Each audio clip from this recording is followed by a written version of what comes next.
forward to this. Woohoo. All right.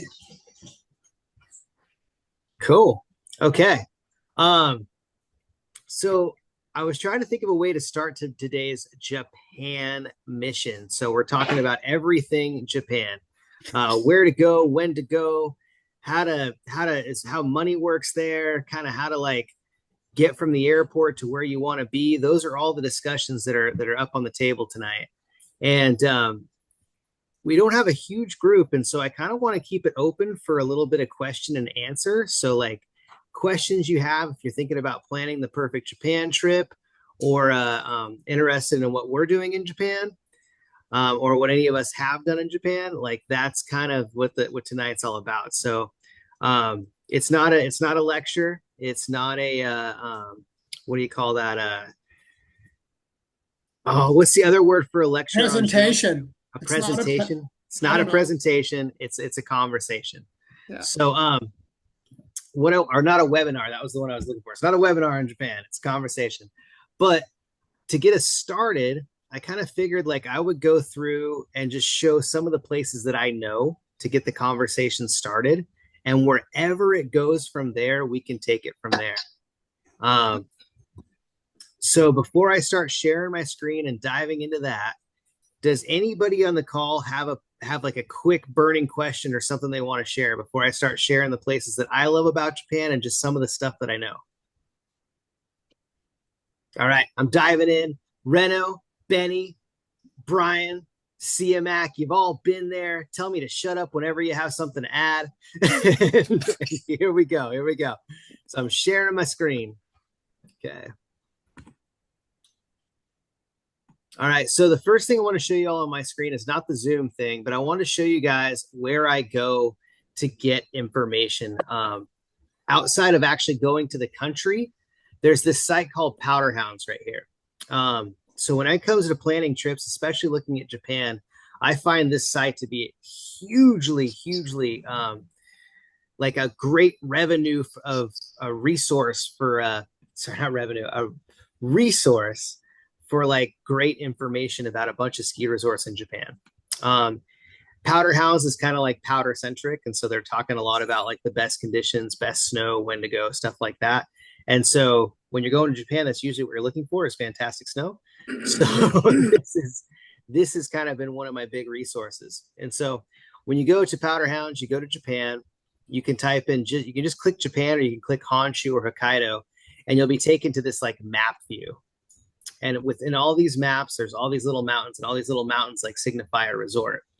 And so outside of, going to Hakuba and being invited to work for a school there, a lot of my research outside of friends and stuff like that has started on this website. So if you're looking at Japan, you can see there's a lot of ski areas. This is a great website to start. From there, I just want to talk a little bit about places I've been.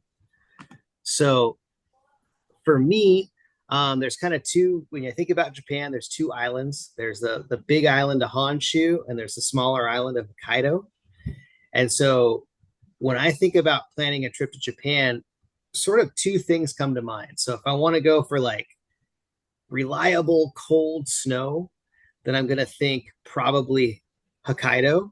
If I want to go for killer terrain and lots of snow, but maybe not the best quality of that snow, but lots and lots of it, then I'm going to probably think of Honshu.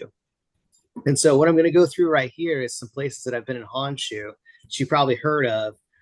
Just kind of shoot some trail maps real quick and just show you kind of what I like there.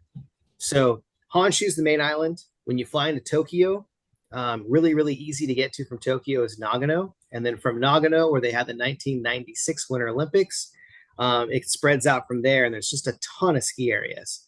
And one of the places that's on the Epic Pass is called Hakuba. So Hakuba Valley. Oh, sorry, I got dogs barking. Hakuba Valley. Let me hold on real quick. I'm going to close the door so dogs don't bark. Okay. Back up. One more thing I want to add to differentiating between Hokkaido and Honshu is Honshu, or this Happo, for example, or going to Hakuba, it's quicker traveling from the US. So you just have to fly to Tokyo and then you can take a train up to these areas. You don't have to fly. Hokkaido, you have to fly and then either get picked up or get a car or get a bus or it's an additional 3 4 hours to get where you want to go. But if you go here, you can just I was just telling that the other differentiator is the traveling time or the easier to travel in Honshu from Tokyo up to Nagano just from the airport. Yeah, yeah. And if it gives you an idea here, so here's our big map, right? Here's our map. And so here's Tokyo, and then right from Tokyo, here's Nagano. And what we're talking about right here is Hakuba Valley. So if I scroll in right here, see right there, this is Hakuba Valley, has a bunch of ski resorts. Here's Nagano. Here's some more ski resorts. There's some more ski resorts. There's some more ski resorts. They're literally everywhere. And one of the things that I like about flying into either Narita or Haneda, preferably I like Haneda, it's a little bit closer, is that I can either take a bullet train to Nagano, or I can take like a direct transfer right from the airport to get to Hakuba, or to get to Miyoko, or to get to Shigakogen. And these are all things that I'll show you here in a second. But it's a pretty easy access. And the mountains are sick. So let me go into that. So right here, this is, if you're in Hakuba Valley, this is the biggest mountain right here. This is Hapo One. And so Hapo One is in terms of like Western standard mountain, it's pretty big. It's probably, I want to say close to 3,000 vertical feet or 1,000 meters tall. Takes a lot of lifts to get there, expansive terrain. It's also pretty busy. So if you're looking at like Japan and you're thinking about like, man, I'd love to go to Hakuba. I've heard Hapo One is the best. It's a place you only want to go on like a Tuesday when it's going to be the least busy, because because it is the biggest, because it is has the most vert, it's the most pronounced mountain in the region. It's also the busiest. So something to consider there. But there are definitely some really cool experiences you can have here at Hapo One. If you guys have questions about this, I can talk more about the trail map, or I'll just move on. So from Hapo One, another one, like if you're looking for more of a carving atmosphere, a great night ski, or some park riding in Hakuba, you have Goryu 47. So this is the trail map for Goryu and 47. I know it's all in Japanese right now, but this is Goryu, this is Hakuba 47. There are two resorts that are stuck together. Hakuba 47 has one of the only like legit, like actual parks in Hakuba. So it's like, it actually has like, sometimes has a half pipe, usually it's just a stunt ditch, but they have like legitimate jumps. They have some boxes and rails, and they actually have a park over here at Hakuba 47. Also a cool thing about Goryu and Hakuba 47 is that they have a really fun tree riding policy. So one of the things to expect in Japan is not everywhere is tree rider friendly. So a lot of places will be like, here's the run, you ride the run, there's the trees, you don't go in the trees. And there'll be fences around all the trees. Hakuba 47 has an open policy to some of their trees, but in order to do that open policy, you have to go take a little class in the morning. They give you a little armband. They used to give you a vest, which was really fun, but you get an armband now. And once you get your armband, then you can like legitimately go ride on these trees. So the trees marked in purple. Over here at Goryu, they have a little bit different policy. Oh, sorry, not the trees marked in purple. The trees marked in blue. The trees marked in purple are off limits. So the trees marked in blue are good to go. But that kind of gives you a little bit about this place. Some pretty fun steeps. They got a park over here. Big groomers this way, a massive bump run. But pretty fun resort. If you're looking for park and reliable snow in Hakuba, Goryu 47 is your spot. This one, SKIING, this is another one of my favorite resorts in Hakuba. So SKIING has a similar thing. You have to go take a class, get an armband. They allow you to go off piste, but the map never does it justice. Like trail maps just don't do it justice. But you see this big green swath right here. This can only be accessed with your little armband. So there's gates there. You go through the gate, you can go into this place. And SKIING, as far as free ride terrain, is some very aggressive, very tight, very awesome trees if you're up for the challenge. It's a pretty amazing ski area. Um, and it's just in this little band right here. It looks super small, but it's actually super huge when you're on it. SKIING has the most vertical in Hakuba. So in all of Hakuba Valley, they have the most vertical. It takes like one super long gondola and another lift to get to the top, or but the gondola is like 20 minutes long. It's super long.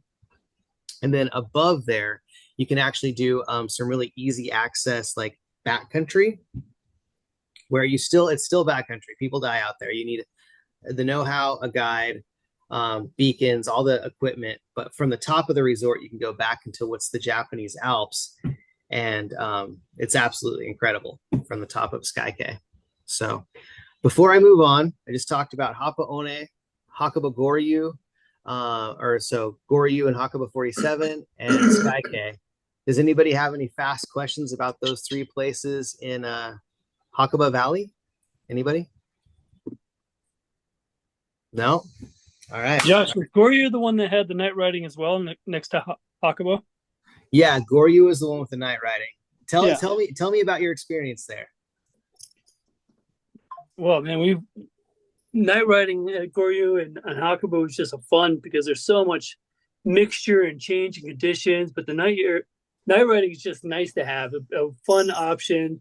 Tiny little town with some concessions there. We had milkshakes and burgers.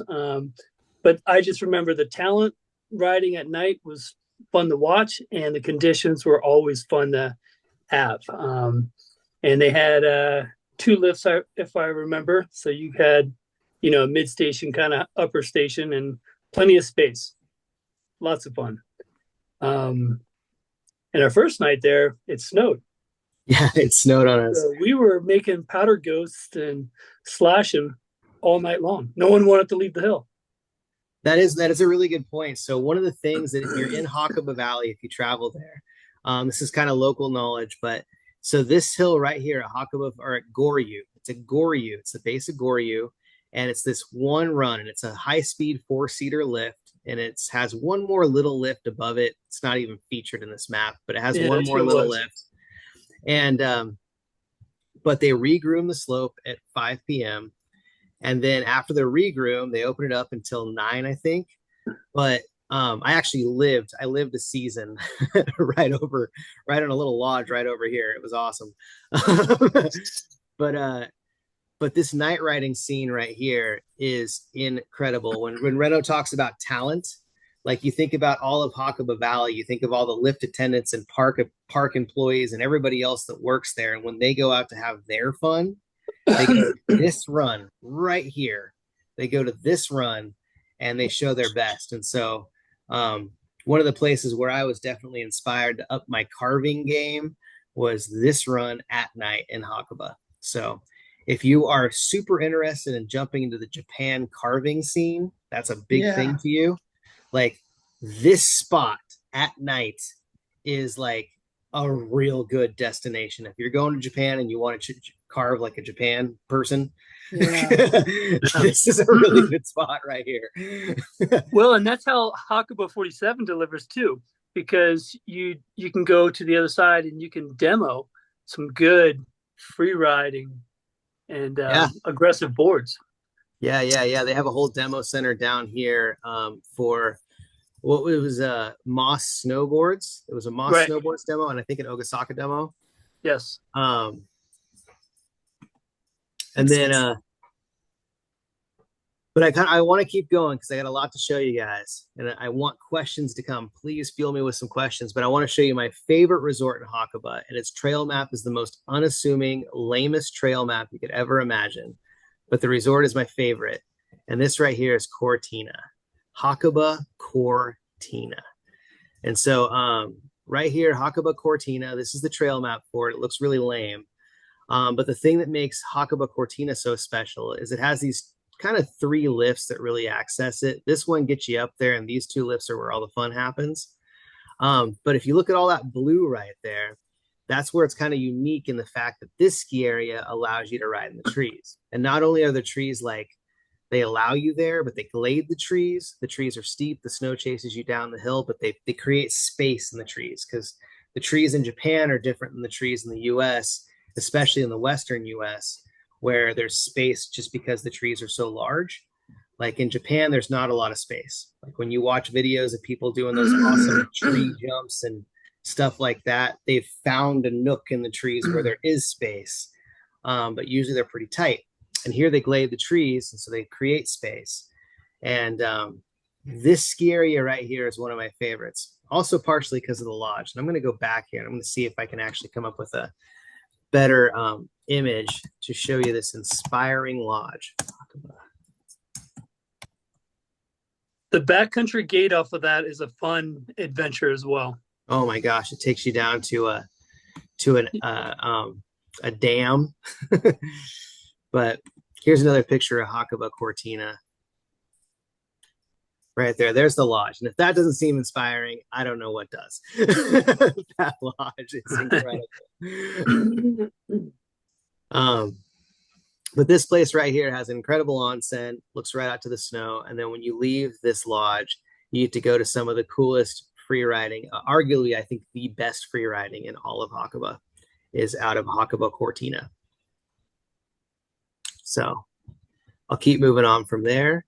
Right here, and Benny, I'd love to hear your thoughts on this one too. So, Shikokogen? Yeah, this is, when it comes to Japan and all of the places I've ridden in Japan, this is probably my favorite zone in all of Japan. And it's in Honshu, not in Hokkaido. And it's Shikokogen. And the reason Shikokogen's my favorite is because it's huge. It's super high elevation, and it's reliably good. Like it has terrain and trees and riding for everything.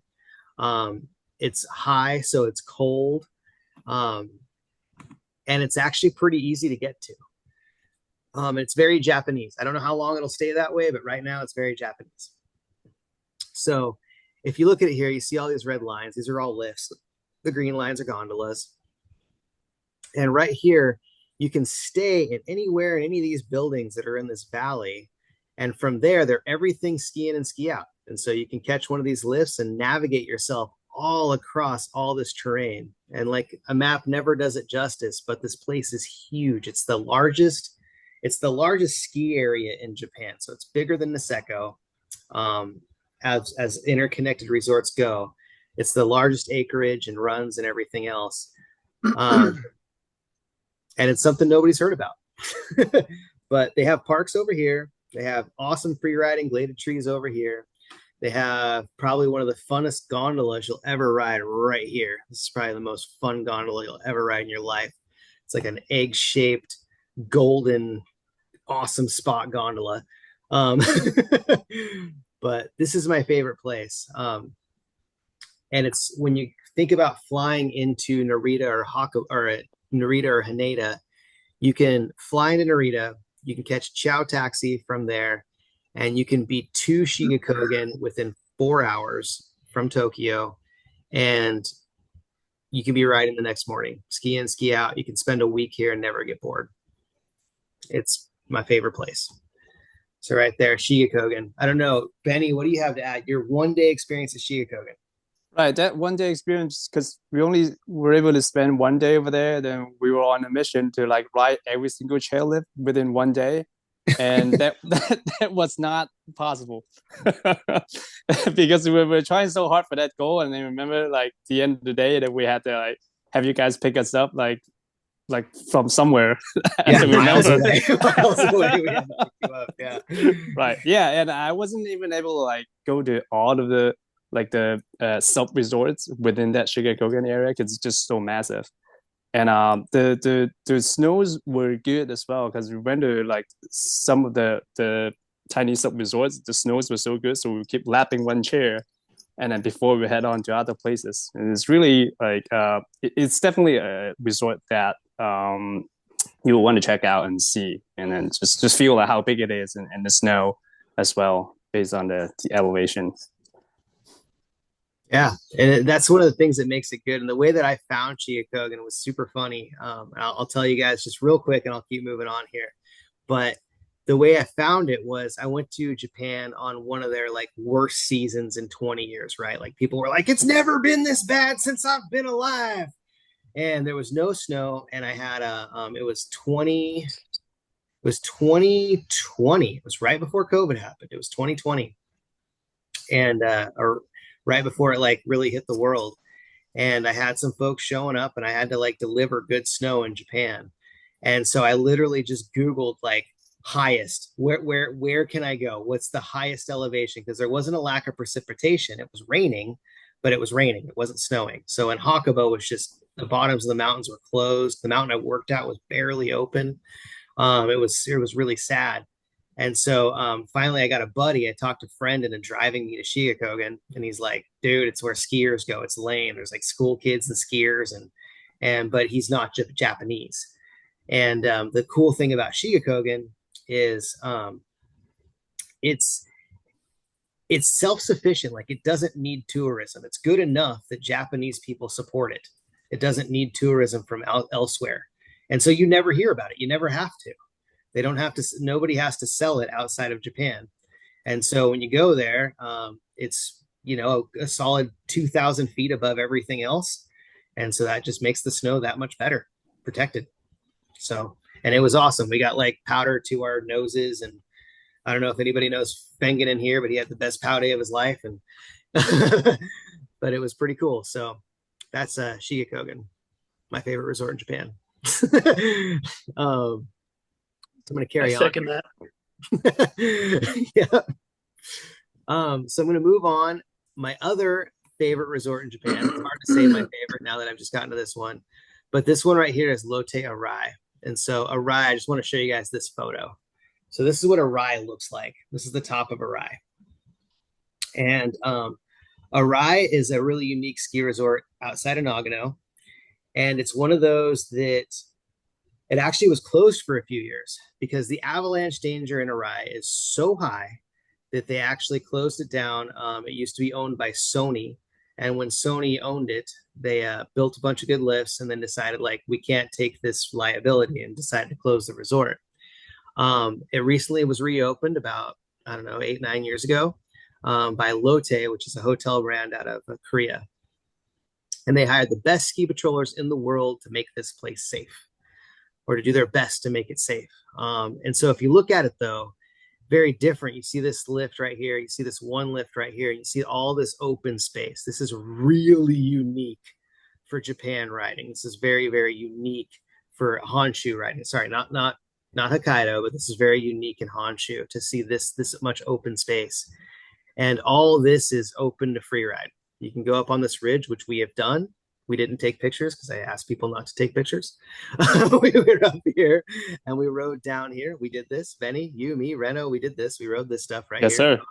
Yes, sir. That was a great run. Yeah. It was an awesome run. Mm-hmm. Yeah, more bang for the buck. Effort to reward. Yeah. But maybe Reno, tell us about your experience at Arai, the day that we went there. What did you experience?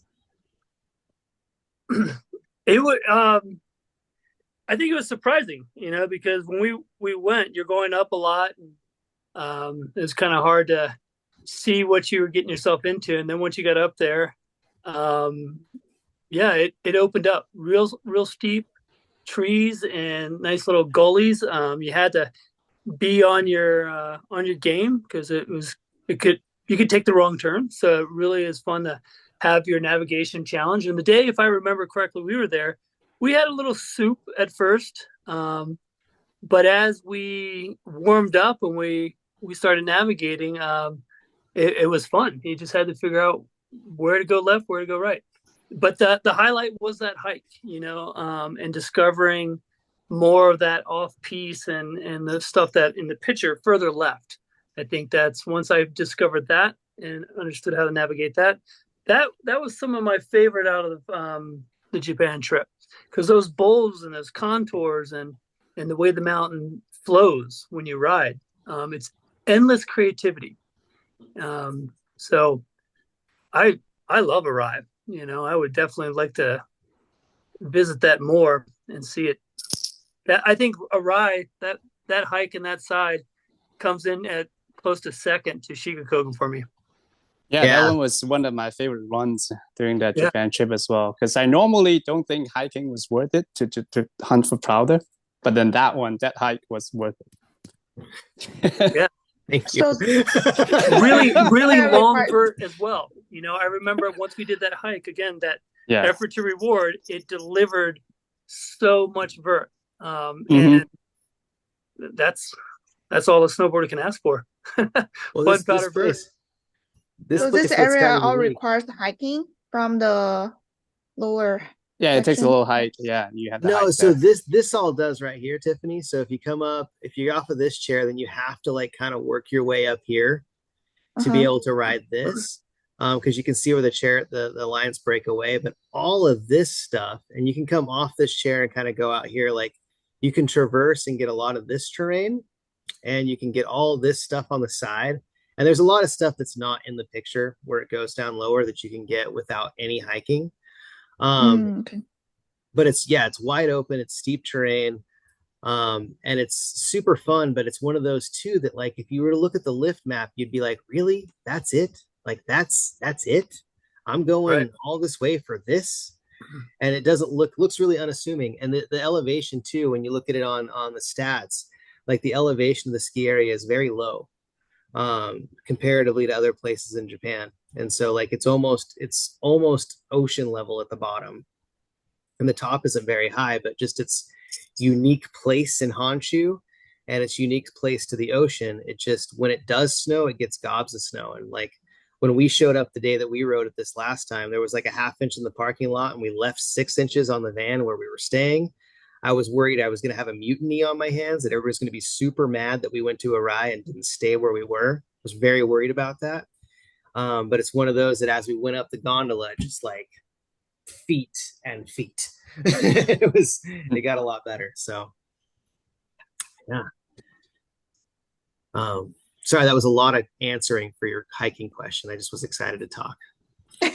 It's not an aggressive hike, just to be clear on that. Yeah. And it's really, really easy to access because there are other hikers and enthusiasts, but there's so much terrain to share. You have an already made boot pack and a ridge line that is phenomenal for thousands of people, which won't be there, but it has the ability to deliver to masses. So if the energy's there, you can lap it and find fresh lines. Opposite of Palisades and Alpine. Yes. Or Palisades, I'll say that. But that's also one of the things that I'm about to move on to. The last thing I want to show you guys is that I know, and then maybe open it up because I know CMAC, you've been a lot of places too. This is Miyoko Kogen right here. So this is another thing outside of Nagano. So this is Miyoko Kogen. I think there's some better pictures of it here, but you guys can feel free to research on your own. Miyoko Kogen. No, nothing's really coming up that's good here. So this is the big map. So Miyoko Kogen it's another big peak. It has surrounded by a few ski areas. Last year on a Honshu trip, we stayed over here. And Miyoko is sort of like Hakuba Valley in the way that it's very well known. It's not as well known as Hakuba Valley, so it's one of those that can be very appealing on paper, right? If you look at Hakuba, like I can land here and there's 6 ski areas, and it's gonna go, or not 6, there's like 9. I can go here and it's gonna be awesome. I can ride everywhere, but it's also one of those places where it's a known entity in the world, and so these ski areas can be really fun, especially this one. This is Miyoko Suginohara, has a super long park that goes down the side here, has access to some pretty high terrain. But when you think of Hakuba and you think of Miyoko, those places that come up on the radar, just be aware that there's going to be a lot of people there too. So if you've heard about it, there's a lot of people. And that's one of the reasons why I wanted to show you guys Arai, and I wanted to show you Arai, which is on the Icon Pass, but not a lot of people go there. And then I want to show you Shikogan because those are ones that people don't know. So if you're going, they're amazing, and you'll have a really good time going there. But this is Miyoko Kogan. Any questions about Miyoko Kogan from anybody? Because I've been everywhere here. We have questions. Okay, leaving it alone. Moving on. Oh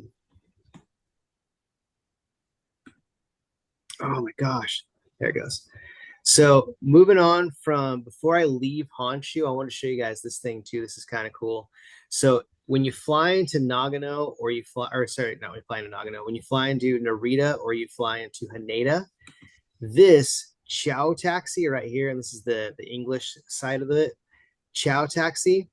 This is what I found outside of trying to don't try to catch a train and a bus. Just do a Chow taxi. They pick you right up at the airport and they take you right to wherever you're staying whenever you arrive. Very reasonably priced. I'm not getting anything from Chow Taxi for saying this. I'm just telling you guys like insider information. If you're going to Japan on your own, Chow Taxi when you go to the airport, if you're flying and planning like a Honshu to Narita or a Tokyo to Nagano somewhere snowboarding trip, this is the way to go. Any questions there about like traveling between Tokyo and snowboarding? No? Okay, moving on. Don't rent a car. Don't rent a car. Take the train or do a transfer with a bus or a taxi. Don't rent a car. It's crazy. Another one, if you want to go. Oh, go ahead, Caroline. Oh, sorry. I think someone asked it on the chat also, but is it easy to bring like snowboard bags on the train or other public transit? It is. It's not too hard. Like the hardest part is if you're in Tokyo, trying to wheel the stuff around in Tokyo can be kind of a challenge. The bullet trains, there's plenty of space. Like they're like getting on an Amtrak or something where there's tons of room. You have like an assigned seat. But the subways can be a challenge with a big bag. There's a service called a Black Cat service. You can look that up a little bit. Yeah. If you have a little bit of time between, if you don't need your bag to be with you at all times, you can actually just fly into the airport, go to the Black Cat desk, send your bag to your hotel, and it'll be there in 24 hours. Yeah, that's the way to go. It's only like $20. It's crazy cheap. So Yeah. you don't recommend renting a car in Japan? I don't recommend that depends. If you go to these resorts here, it's best to do a transfer or take the train. Driving, Even as a group, you guys just take the train? Yeah. I don't know if you want to drive there. You don't want to drive through Tokyo. So in our sessions, oh, go ahead. Sorry.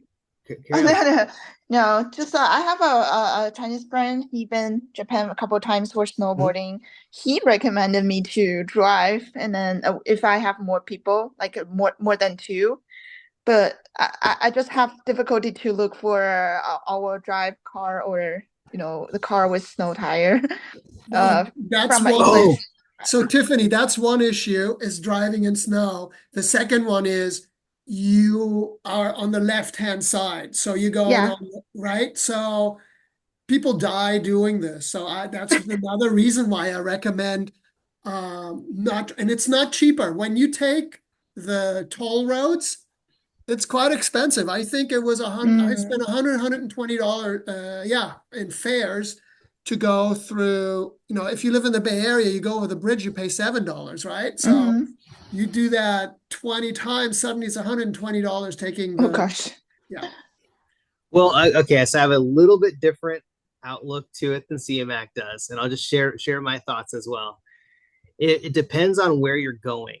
So like if you're gonna be in Hakuba and you're just traveling to those resorts and that's what you're gonna ride, or you're gonna be in Shikogan or you're gonna be at Miyoko, yeah, you're good without a car. If it's just a few of your friends and stuff like that, and that's the area you're gonna stay in, you're good without a car. if you're With or going without? without, Oh, okay. you're okay. If you're gonna rent a car and you want to like go to multiple places, so say you want to ride Hakuba for a day, but you're gonna stay in Nagano, and then maybe you want to go to Arai. Like you said, driving the left-hand side of the road's real. You gotta, yeah, it's real. You have to learn. If you don't know, you have to learn. And you can't really practice it in the States, but when it comes to renting a car, if you take a shuttle, if you transfer from Tokyo to Nagano, you can rent a car in Nagano, and snow tires and all-wheel drive will be a given because there's snow on the ground there. And so the rental cars they usually go for, they put snow tires on the rental cars, and you can elect to have an all-wheel drive car. A lot easier.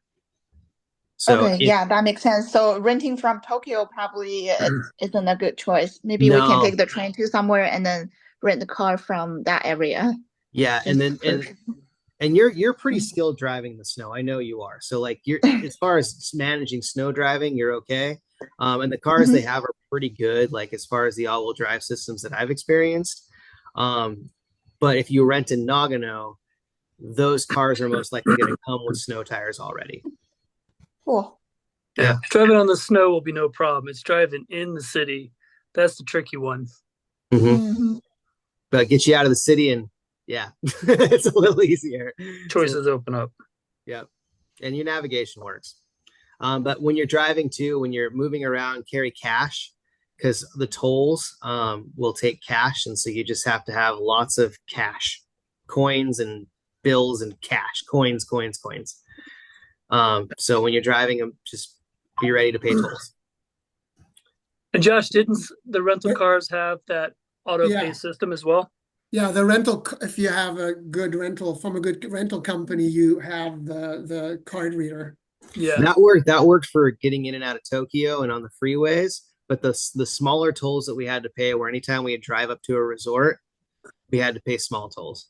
there was tolls. Yeah, yeah, there were coin tolls. Like going into Shigakogan was a coin toll. Going between, I think, Miyoko and Arai, there was a coin toll somewhere in there. So yeah, there's coin tolls. Right. But yeah, that's an awesome question though. So we're getting a little long here. Before I leave Honshu, does anybody have anything they want to add to Honshu before we move on to Hokkaido? No? No? Really? Okay. We're moving on. And like I said, if I just keep talking and somebody has a question, interrupt me anytime, please. So I want to move on to Hokkaido right here. So, oh, sorry, my screen share thing keeps popping down when I'm trying to select my window. So this is my first place in, yeah, right here.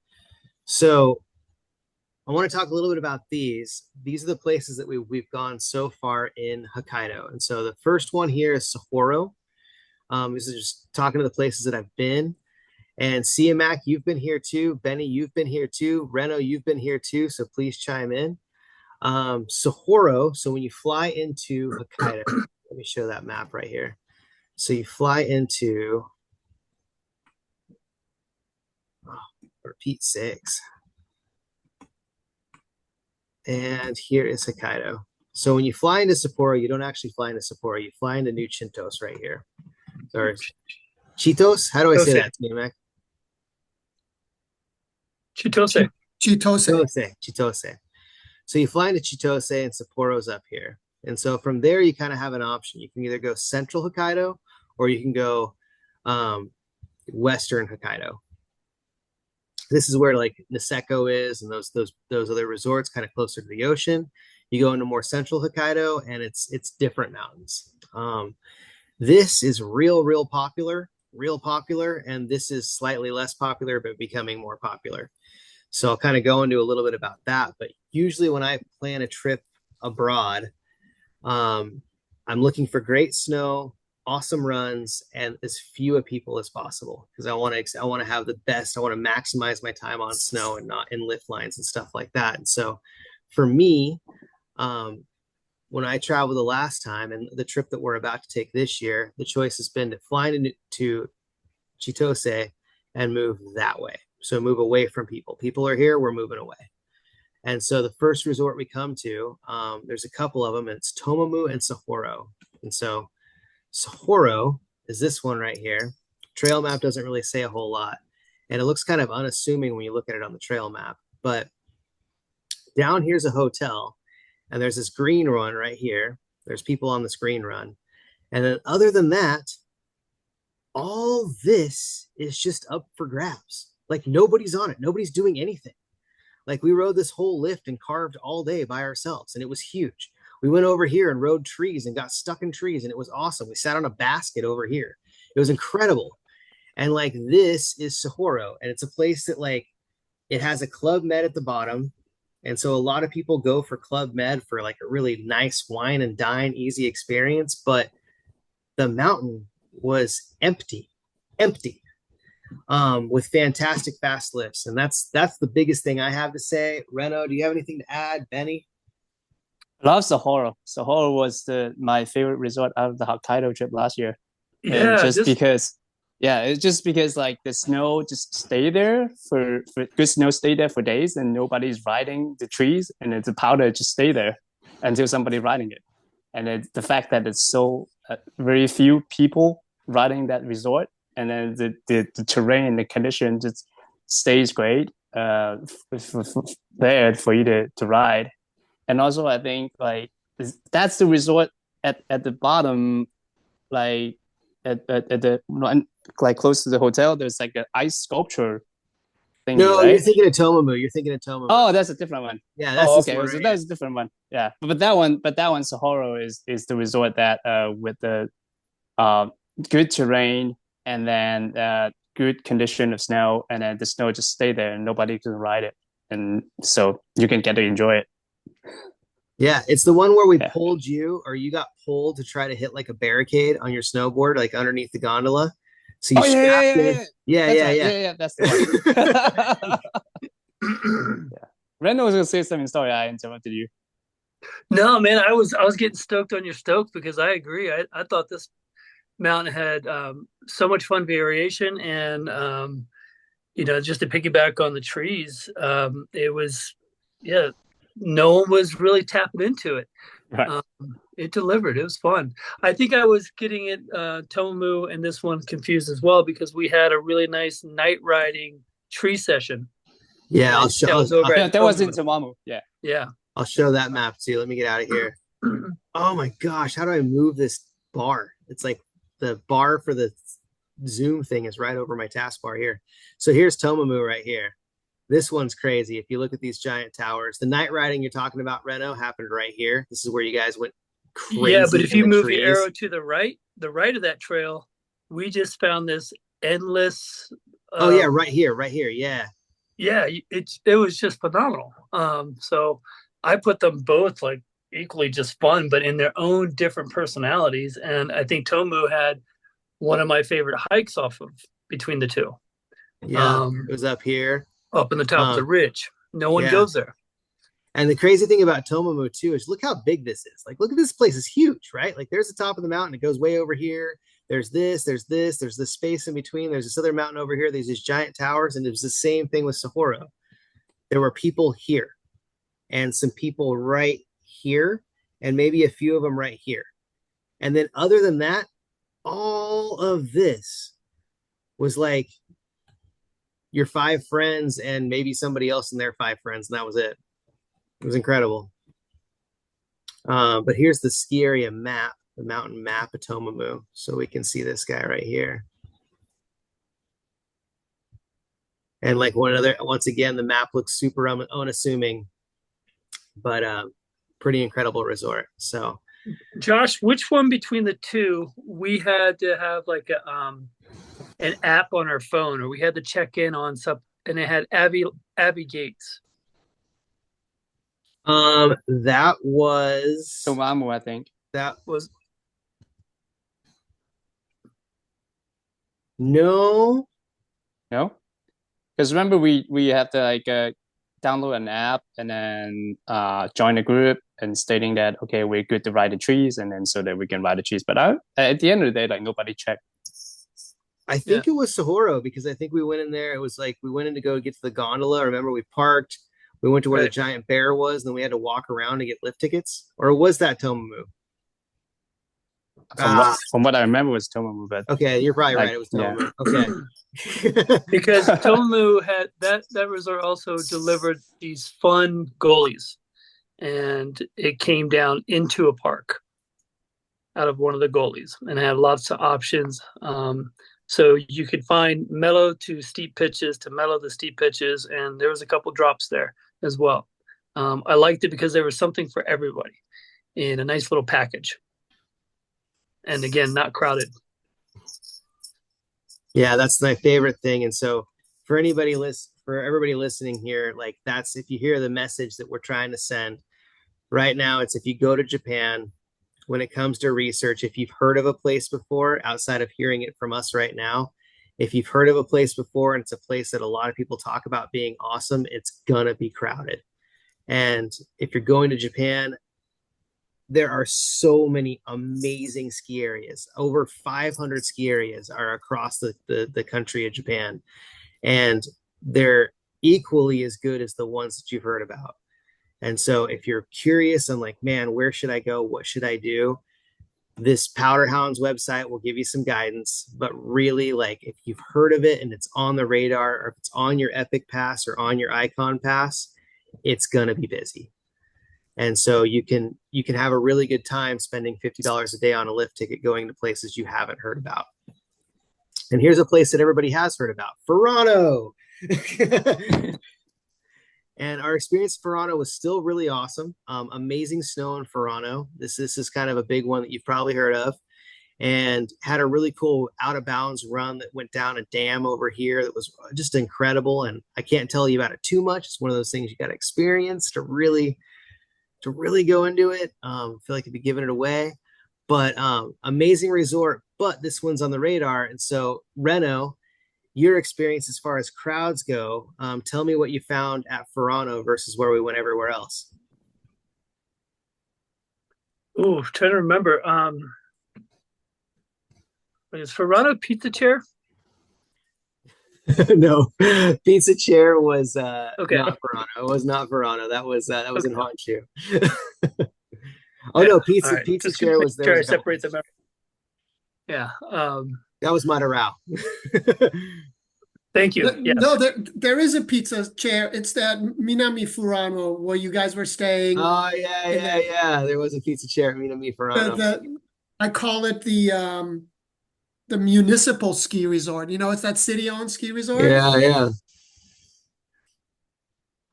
When we went, I don't remember Furano being necessarily crowded. It definitely had more people on it than the other ones, but it's hard to say crowds. We chose great resorts. Even the crowded resorts, in our experience and our comparison, is tapered down. Coming from Palisades and Tahoe, most of the places you're going to go, it's not going to be that. Especially in progression sessions, I never felt anything was close to that. So I enjoyed this resort. It was fun. It was deceptively longer. And I believe at Furano here we had pretty epic carving sessions at the base. Am I correct? This is the one where we carved down the hill. That it has a front face, and then you go back up. No, you're back at the first Pizza Chair. That was Madarao. That is Madarao. Okay, yeah. I think I'm getting my memories. Like Furano, you can think of Furano like Squaw and Alpine. It's like separated by this valley. You got to go up one to get over to the other, or you got to take a bus over. Oh, right. And there's like two separate downtown areas. Furano was one where you had to go pick us up because we got stuck on the other side.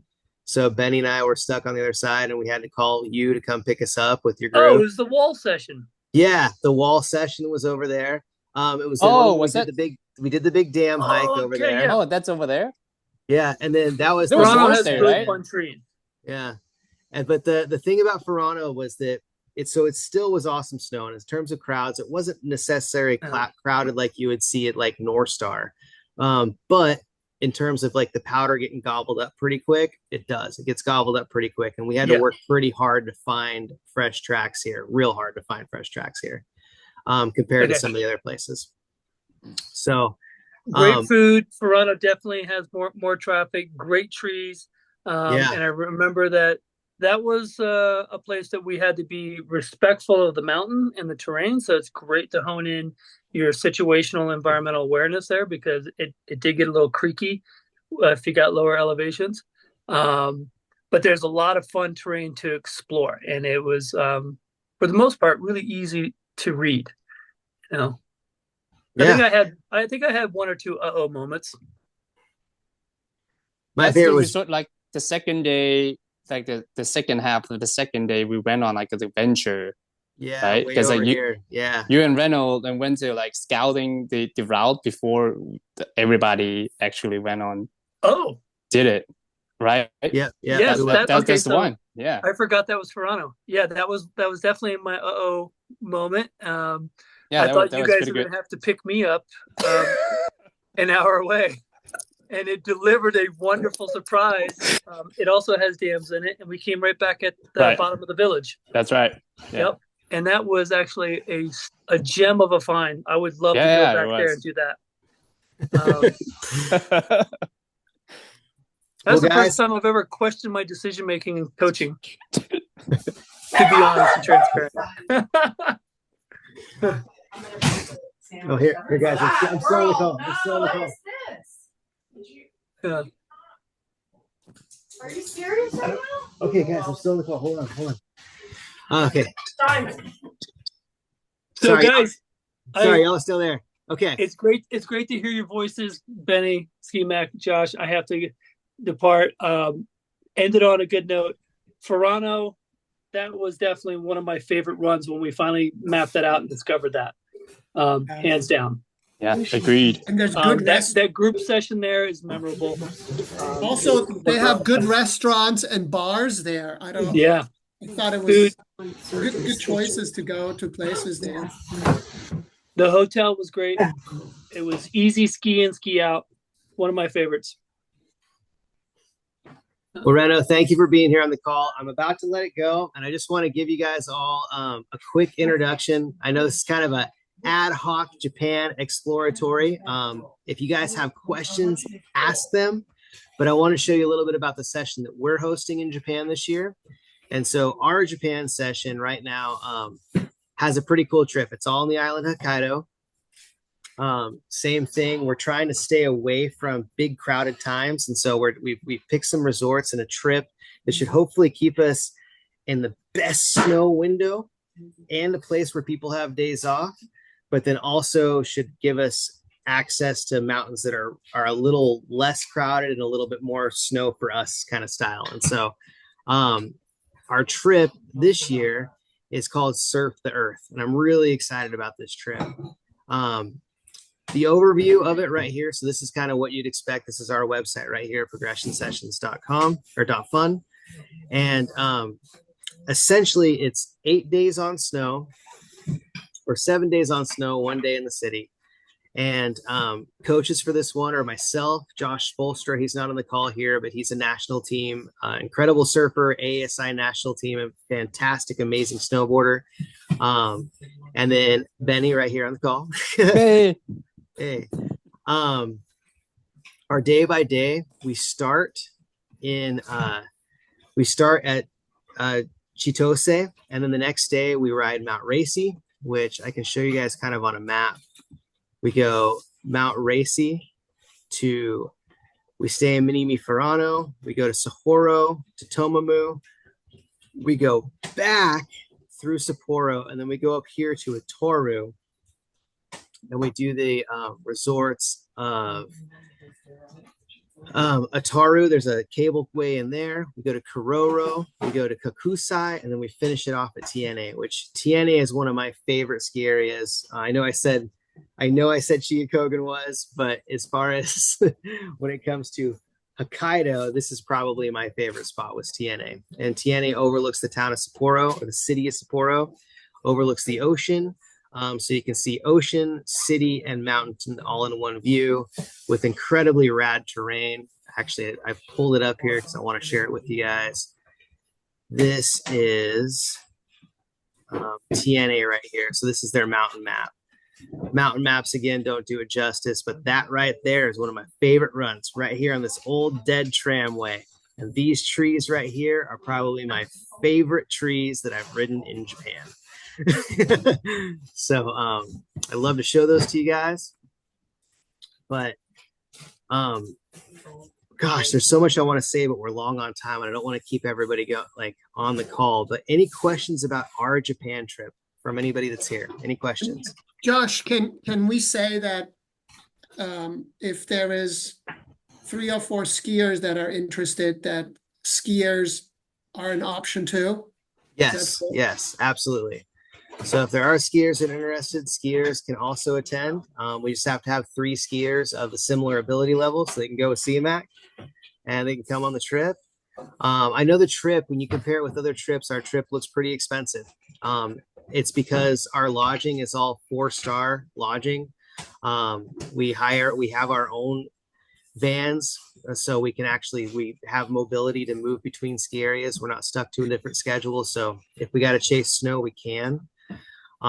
We also, when it comes to food and all that kind of good stuff, like our food, we go to amazing restaurants. I could dive into that more, but we have a dedicated Japanese Fred who's our kind of designer off hill, and he finds all the restaurants for us and they are fantastic. How do I go into that more? I mean, we have a 4-to-1 ratio, which you guys already know. So our coaches, there's only 4 campers to it.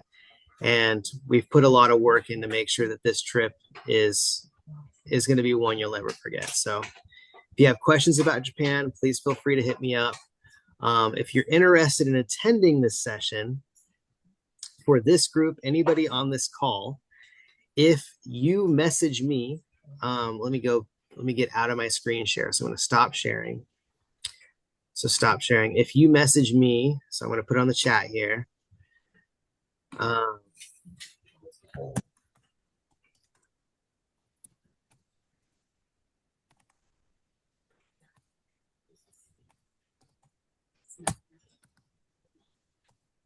So that's for people on this call only. If you message me at my phone number, say, I'd like to go to Japan. With you. I'd like to go to Japan.